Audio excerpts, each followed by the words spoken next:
Okay, hello again. Welcome back to Smirking Gun Reviews. This is Rob, and right now it is also Sunday night part 2. So Westworld is over, and now we're doing the Silicon Valley Season 5 finale review, and also kind of a Season 5 in general overall review.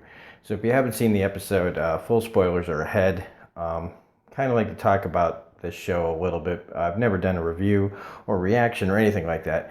I really like Mike Judge and all that stuff, and Silicon Valley from the very beginning was pretty good. I really enjoyed the writing, and the actors are all really good. And some of them I've grown to really like, and some of them as characters I've kind of gotten along the way.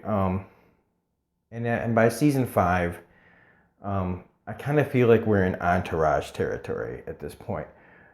Where on Entourage it was like the same old thing. That the joke is that every bit, it's always we can't do that, and then oh shit, yeah, we fucking can. Like that kind of old gag that kept going in that show over and over and over. And that's kind of how this show has kind of become, is the nerdy version of that. Now, the nerdy version of that is a million times better than Entourage. Sorry, personal taste. That show fucking can suck a dick. Um, but that's just personal taste. Sorry to all you Entourage fans out there. But what we've gotten to now by season 5, first we lost TJ Miller. Now, whether TJ Miller isn't on the show because of the sexual harassment thing that's going on, I don't know. He is in Deadpool 2, so we're not in like Kevin Spacey, all the money in the world. Let's recast or bring somebody else in to play the same part or whatever kind of situation. But he's not on this show, so maybe he wasn't on this season because he was filming Deadpool. I don't know. I don't know any of the details. But the show really was missing that this year. Whether you liked him or not, Ehrlich was a huge personality, and TJ Miller brought that. And without him, the show is definitely missing something. Now, we've also got like Kumail Nanjiani, I really like, but he's basically become a one note character that they're not writing him to me that well. He hasn't really changed at all. Most of these people haven't really changed, but it's his storyline that has gotten a little more grating. Like Guilfoyle's still Guilfoyle, but Guilfoyle, they give him good lines. You know, Kumail's character just kind of keeps it's just his pathetic need to always one up Guilfoyle or seem more important and better and like whatever than he is. It's just at this point in the series it's just pathetic, and it's a testament to the actor that I mean I really like watching him. It's just I want him to the character to get something more to do than just what he's been given here. Zach Woods is still a great standout in this series. Like he, without a person like T.J. Miller, he really starts to stand out. So does Martin Starr. He starts to stand out a little bit more. I feel like when you take that big personality, even though he's missing, now some of the other people that shine on the show can shine, and that's what's kind of disappointing about the Kumail part is that he could shine if they gave him something better to do and say. Thomas Middleditch, I really like him, but every time I see him now, I just see the guy from the Verizon ads. He's been on this show for 5 years, and he's only been doing those commercials for a little while, and I see him and I get kind of annoyed because I'm like, that's the Verizon guy, and I don't like those commercials. Sorry. Ooh. Fuck off with those commercials. I was like, Thomas, you're better than that. You're funnier in that commercial with Tina Fey. With the dog toys or whatever the fuck that was. Suzanne Cryer, if you guys don't remember Two Guys and a Girl in a Pizza Place with Ryan Reynolds, she was great in that, and I haven't really seen her in anything except for this. And in this, she really gets to. She is so weird, and even Matt Ross, who's always great as Gavin Belson, is just really swinging for the fences this year again. Like, he is just completely bonkers. All the shit that he goes through this year, his arc and stuff of just his desperation and his cluelessness and everything is just so, so good. Now we should actually talk about the episode, because this is, again, like, we can't do it, yes we can, and there's all these little twists and turns and stuff. And you don't know, like, how are they going to get out of it? Are they going to get out of it? Because a lot of times you never know with these finales, for Silicon Valley, whether they're going to be in the complete dumps or if they're going to be like looking more hopeful. And I honestly kind of think that this could have been a series finale.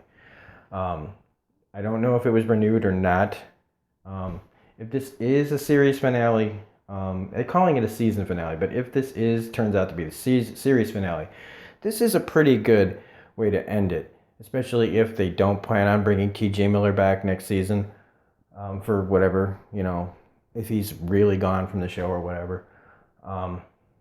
It'd be a pretty decent way to send him off, because here they got the whole thing where the Lori and Yao are taking their phones and signing them into Hulu to get the 51% control, and then they can just basically steal, Pied Piper's internet. And, the wackiness that ensues of them trying to figure out how to gain control back from Lori, and how they go to Gavin Belson, of all people, in the end, to try to save their company. Which, I mean, come on, who didn't see him fucking him over? I mean, he even says, Richard even says he's a prick. Oh yeah, I need a prick to fight a prick. But you should have seen the fact that the prick was going to screw you over.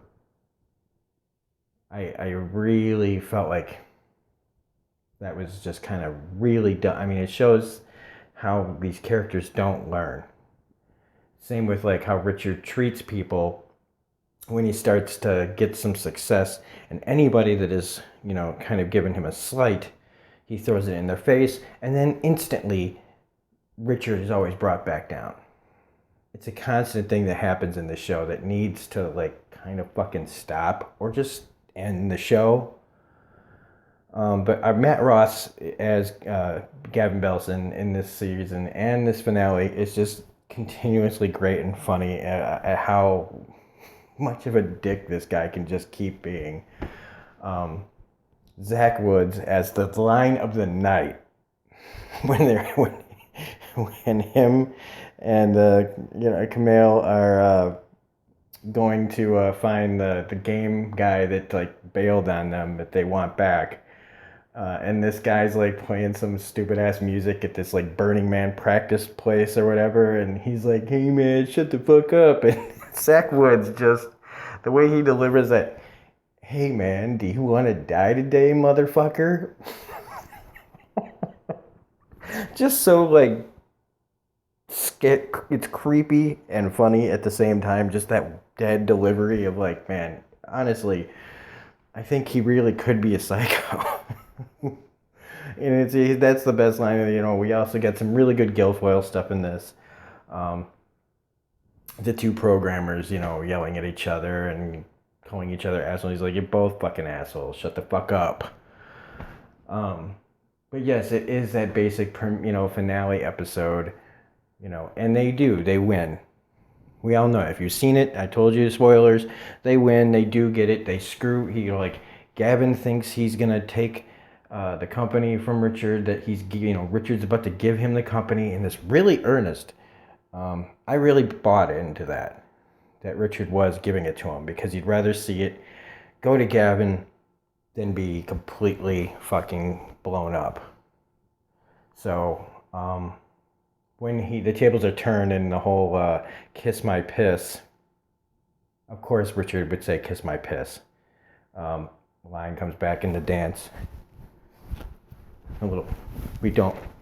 Nobody likes that dance that he's doing. It's fucking great. I really fucking bought into it. And it's great that Gavin gets screwed in the end, that Richard was just stalling.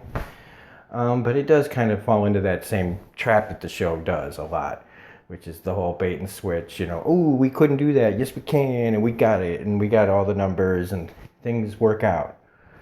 And, their company is on the rise and they get the subscribers from the game guy that came back. And Kumail gets to go ludicrous in his Tesla with everybody's mouths getting shot back and the cop that pulls them over, that's how they make it back. You see the cop and him, getting their mouths blown back by going ludicrous in a Tesla. That's maybe a little too cartoony and a little too not real. Like this show is pretty realistic. It's very Mike Judgy. And so this goes a little too cartoony for me, but whatever. So yeah, I mean, if they do another season, I hope they can pull something new from this, with their new internet and all the problems that come with that. I think there's something really, really, really cool that they could fucking do, but if not, it could be really fucking lame. And I really think that this would be the perfect moment to get out if you don't have something fresh and interesting and cool to do with all your characters. And I really do hope that TJ Miller comes back, but even if he doesn't, they have shown in some ways that the characters that are left behind can really stand out and shine. And hopefully Thomas Middleditch can get out of those Verizon commercials and, get back to being known for other things like the show that actually got him noticed. So, anyway, that's pretty much it for the review. Season 5 was pretty good. It clipped by, I think it was only like 8 episodes. So it's one of those shows you can watch in just a few hours, binging. It is really funny. It has some really good moments, but it did fall into that stale formula. But maybe if you like that, that's fine. I like it enough to keep watching it every year. So hoping that if next year they can improve on the things that were wrong, fix some things that need fixing. Otherwise, if this is the series finale, it is a pretty good way to send them off on a high note. So anyway, if you'd like this review, please hit the like button. Like I said in the last video for Westworld, we are at 42 subscribers. We are trying to get to 50. There is a contest going on at the Handmaid's Tale video. If you watch the newest video for that, I explained the contest about getting to 50 subscribers and what that entails. So, yeah, check that out. We've got Legion also this week and more Handmaid's Tale and other things as I feel like it. Comic reviews are on Wednesday. So, yeah, this is Rob from Smirking Gun Reviews. Trying this out. Maybe I'll do more Silicon Valley next year. Otherwise, have a great night, and we will see you on the next video. Bye. Thanks for all the support.